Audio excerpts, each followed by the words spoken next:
Namaste. Welcome to yet another episode of Śabda-yoga. In this part, we will be discussing the meaning of the word Sarupyam in the yogic context. We will discuss the word based on etymological derivation and the lexical occurrences as available, and also textual occurrences of the term in yoga literature, that is Yogasūtra, Bhagavad-gītā and Haṭha-yoga-pradīpikā. First, let us focus on the etymology. The word Sarupyam is derived in two levels. First, we have to derive the term Sarupa, and from that, Sarupyam has to be arrived at. Samanam Rupam Yasya Saha Sarupa. The one who has a similar form is Sarupa. So the one who has a similar form to something else, he is Sarupa. The person or the entity is Sarupa, which has a similarity of form with something else. And to this Sarupa, when the suffix shyai is added, you get the word Sarupyam. So the shyai, the suffix which is added to the word Sarupa, is added to indicate the nature or attribute. Based on the grammatical rule, Gunavachana Brahmanadibhyaha Karmanicha. So the derivative statement based on this would be Sarupasya Bhavaha Sarupyam. The nature of being Sarupa, the nature of having an identical or similar form, or the state or the attribute of having a similar form, that is called as Sarupyam. This is what we derive from the etymology. And again, for the word Sarupyam, we don't find any lexical references, especially in the Amarakosha. Now, when we get into the Yogasūtra, in just one sutra, we find the expression Sarupyam. Vritti Sarupyam itaratra. In the fourth sutra, we find the word Sarupyam.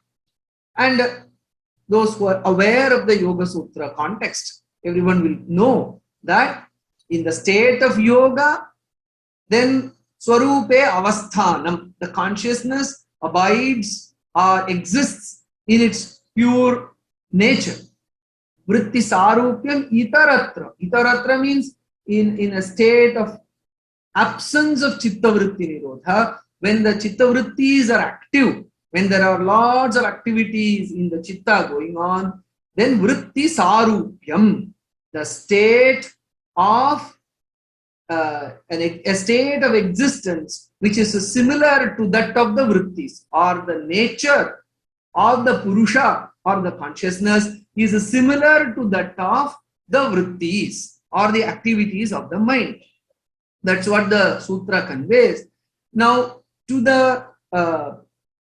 this word Sarupyam in this context, what do the various traditional commentaries say? Bhoja's commentary, for example, says, Yadrishyaha vrittayaha dukkha moha sukhadhyatmikaha pradurbhavanti tadrigrupaha eva samvedyate vyavahartribhihi purushaha. Beautiful way of putting it. That is, when there is no chittavritti nirodha, so yadrishyaha vrittayaha, whatever is the kind of the vrittis, what are all the possible kinds of vrittis? Bhoja says, dukkha, vrittis of the nature of suffering, moha, delusion or confusion or lack of clarity, sukha, vrittis that indicate or lead to comfort or are embedded with the feeling of comfort. All these kinds of vrittis, they manifest pradurbhavanti tadrigrupaha eva. So the Purusha tadrigrupaha, of the same nature, of being endowed with dukkha, suffering, moha, delusion, sukha, comfort.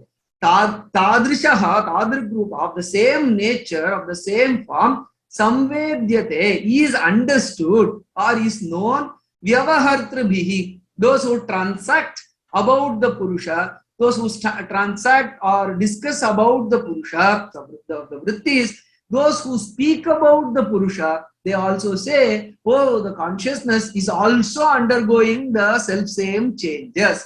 See, the expression is so beautiful that the commentator says the Purusha himself does not undergo these, but those who transact, those who speak about the consciousness, they say that it is as if, or it is experienced as if the consciousness also undergoes such changes. So in this, we clearly see, as such it doesn't undergo any change, but in transaction, it is felt as if it undergoes all these three kinds of modifications. This is the beautiful way in which Bhoja has expressed or explained the word Sarupyam in this context. In Yoga Siddhanta Chandrika, we see Sarupyam availakshanyam ityarthaha. Vilakshanata, vailakshanyam, availakshanyam. Vailakshanyam means distinctness. Availakshanyam, non-distinctness. Now, availakshanyam, Sarupyam is non-distinct.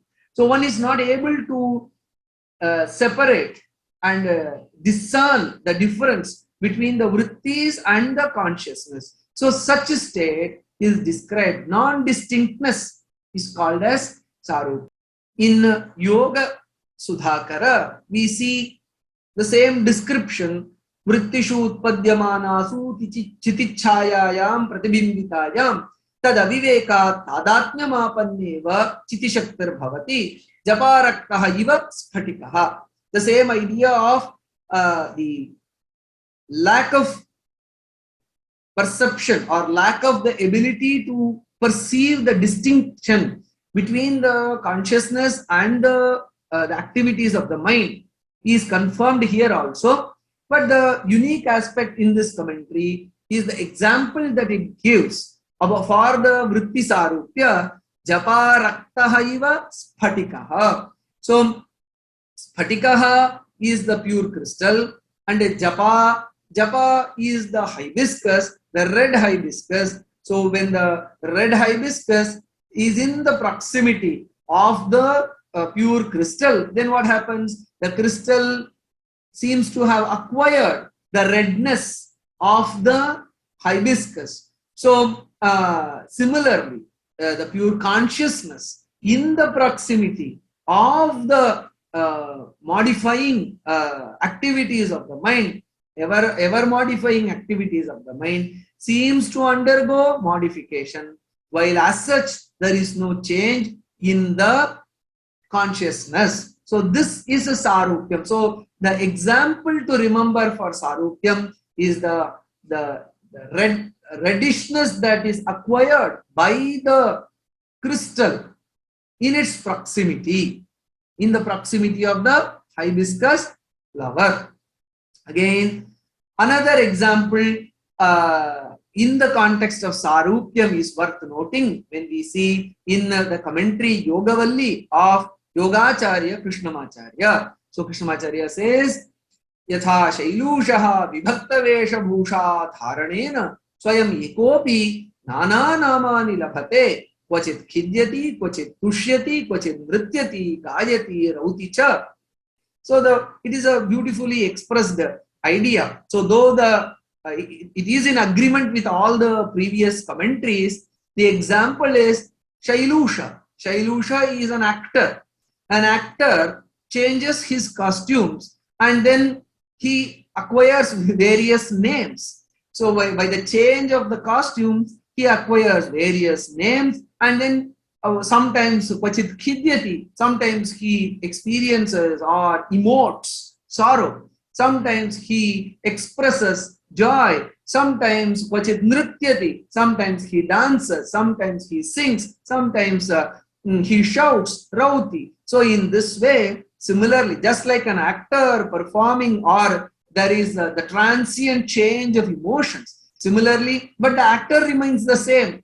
Similarly, the consciousness remains the same, and on this consciousness is superimposed the various manifestation of the chitta vrittis. So the dance of the vrittis are seen on the consciousness while the consciousness remains the same. So japaraktaha sphatikaha, the crystal acquiring the redness of the hibiscus which is in the proximity, and the self same actor adorning various costumes and manifesting various expressions. So all these two things, these two examples are beautifully seen in the commentary literature to understand what Sarupyam actually is meant. It is not an actual change of the consciousness. It is the appearance or the apparent change that we see in the consciousness in relation to the change in the activities of the chitta. In Haṭha-yoga-pradīpikā and Bhagavad-gītā, we don't find the expression Sarupya, hence it is a unique expression in the Yogasūtras. And so when we see all the commentators, it emerges quite clearly that Sarupya is a similarity and the non-distinctness. And the similarity and non-distinctness happens through the reflection, the act of reflection of the consciousness. So the consciousness being connected or the proximity which leads to the reflection, and that leads to the similarity and non-distinctness, and it is not the change, the real change as such. And the two examples of the crystal and the flower, the actor and his various roles, also bring out the same idea. No real change in the context of Sarupya, only the apparent appearance of the various modifications of the chitta on the consciousness is what is seen as Sarupya in yoga literature. And this activity of Śabda-yoga has brought out these dimensions that are present from the Yogasūtra and yoga commentary literature to facilitate better understanding of the term Sarupyam. Namaste. Thank you.